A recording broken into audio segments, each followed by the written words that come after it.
Bonjour à toutes et à tous et bienvenue dans Ciné Ciné, votre émission de cinéma présentée par moi-même, Michael Raman. Première vidéo d'introduction et inauguration de la chaîne YouTube.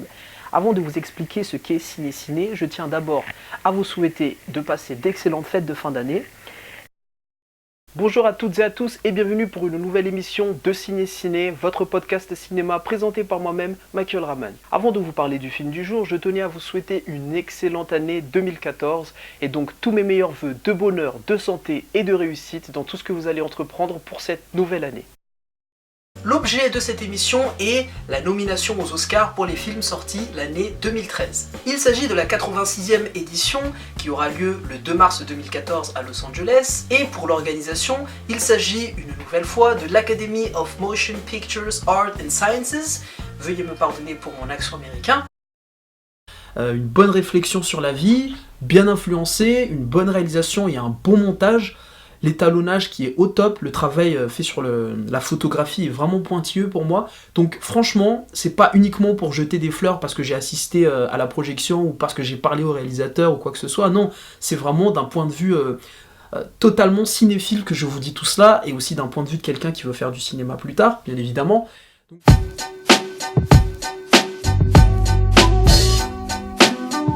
Je vais maintenant vous parler du coup du rapport que j'entretiens avec le cinéma.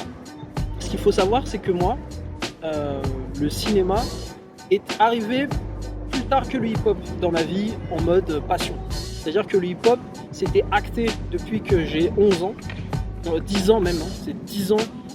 Cette première fois, donc c'était avec la musique de This Is La Peste, Tu pètes les plombs, je me suis dit, c'est bon, le rap, c'est mon créneau, c'est le truc que je kiffe, c'est ma passion, et de 10 ans jusqu'à là, 28 ans, c'est une passion qui m'a mené jusqu'ici aux États-Unis.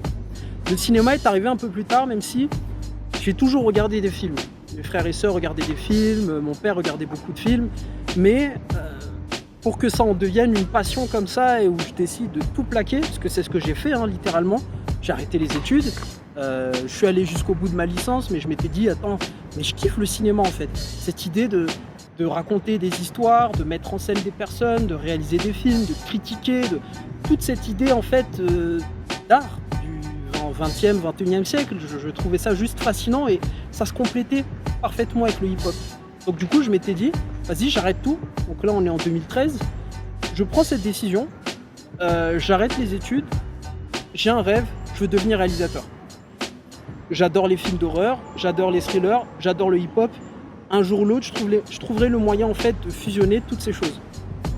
Donc du coup, c'est ce que j'ai fait, j'ai arrêté les études, je me suis lancé dans le cinéma, j'ai créé une chaîne YouTube, je critiquais des films qui sortaient à l'affiche à l'époque en 2013-2014. Et puis je commençais aussi j'ai investi en matériel, en appareil photo, en ordinateur, en logiciel de montage.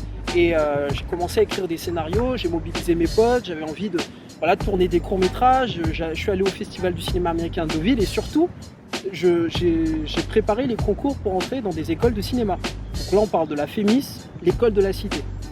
Donc, pendant un an, j'ai vécu un truc de ouf parce que constamment, tous les jours, j'étais animé par cette passion, par ce rêve. C'était, je vais me lancer dans le cinéma, je vais aller à Hollywood, coûte que coûte, un jour ou l'autre. J'arriverai aux États-Unis, à Hollywood, à Los Angeles, et là, arrivé là, je serai avec ma caméra et je trouverai un moyen de tourner un film, à m'exposer devant le public pour exprimer quelque chose. Enfin, je trouverai un moyen en fait d'exprimer cet art que j'ai, cette passion que j'ai en moi. Donc du coup, c'est ça l'idée. Et j'ai collectionné, j'ai acheté plein de films en Blu-ray, je me suis fait ma propre collection, ma collection de Tarantino, de David Lynch, de Stanley Kubrick, c'était une de mes plus grandes collections parce que le mec il a tellement de films, j'avais tout de Stanley Kubrick, des Sentiers de la Gloire jusqu'à Lolita en passant par Orange Mécanique, Shining jusqu'à Eyes Wide Shut. Et je peux vous dire qu'il a fait énormément de films, ce bâtard. Au moins, là on parle de 15 films, 15, 16, 20 films quoi. J'avais tous les Jurassic Park et puis je m'intéressais même aux films des autres origines. Je suis parti à l'étrange festival, il y avait des films indiens, des films chinois, des films du continent africain, du sud-américain. Puis j'ai rencontré des gens qui étaient du milieu, qui étaient des cinéphiles, d'autres qui étaient même des cinéphages, qui passaient leur temps et leur journée à regarder des films.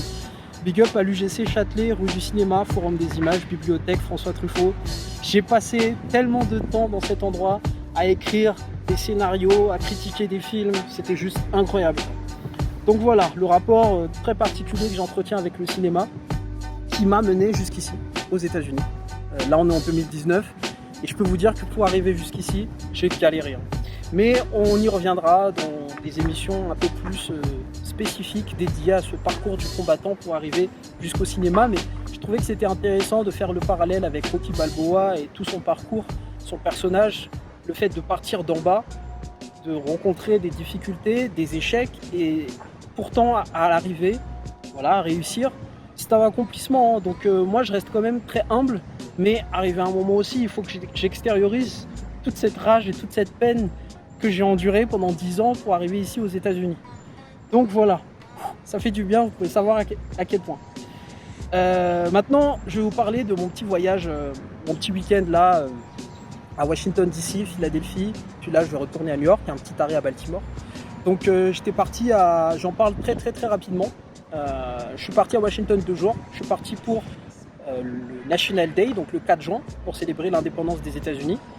Et c'est une journée particulière parce qu'en fait, le président Donald Trump, donc l'actuel président des États-Unis, est venu à Washington DC, qui est la capitale des États-Unis, pour faire voilà, son discours et pour lancer les festivités. Donc il y a les défilés, le feu d'artifice et voilà, pour parler de la nation des États-Unis.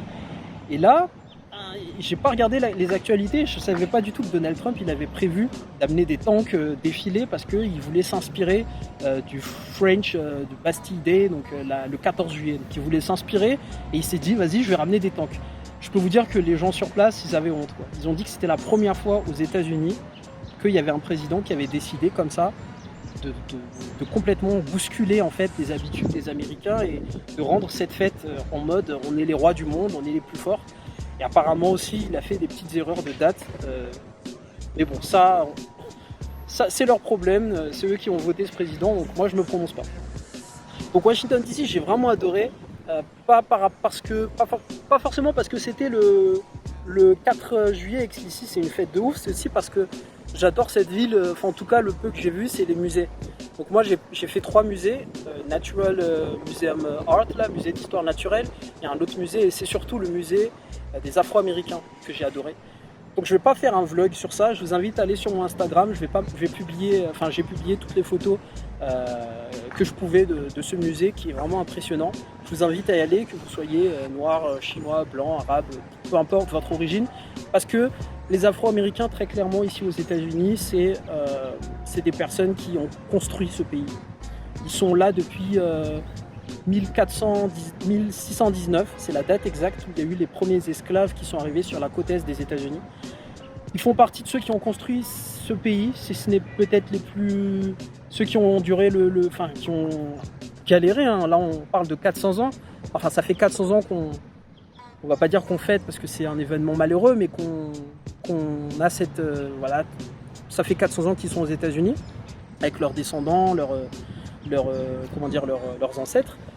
Mais après, voilà, la guerre civile, tous les combats qui ont été menés par les leaders, Martin Luther King, Malcolm X, Rosa Parks, Abraham Lincoln qui a aboli l'esclavage, enfin tout ce genre de choses, c'est arrivé et ça a permis aux Afro-Américains de s'affranchir, entre guillemets, je dis bien entre guillemets, dans le sens où déjà, premièrement, ça date de hier, c'était il n'y a pas longtemps tous ces événements. Martin Luther King il est mort en 1968. Désolé si je me trompe sur les dates, hein. Je fais peut-être mon Donald Trump, mais la ségrégation raciale, ça s'est achevé il n'y a pas longtemps. Hein. Le fait que des couples mixtes peuvent se marier, c'était il n'y a pas longtemps. Donc là, on est sur 1960, 1950.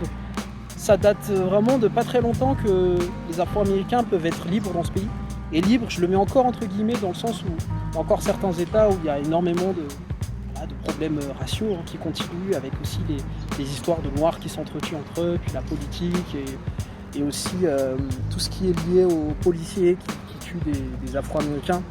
Mais ces sujets-là, finalement, moi, c'est surtout grâce aux documentaires, aux films et aux musiques hip-hop, Public Enemy et plein d'autres rappeurs engagés, ou NWA, que j'ai réussi à comprendre vraiment ce qui s'est passé avant. Et je peux vous dire que quand vous êtes sur place, que vous côtoyez des Afro-Américains, voilà, vous commencez à comprendre encore plus les choses.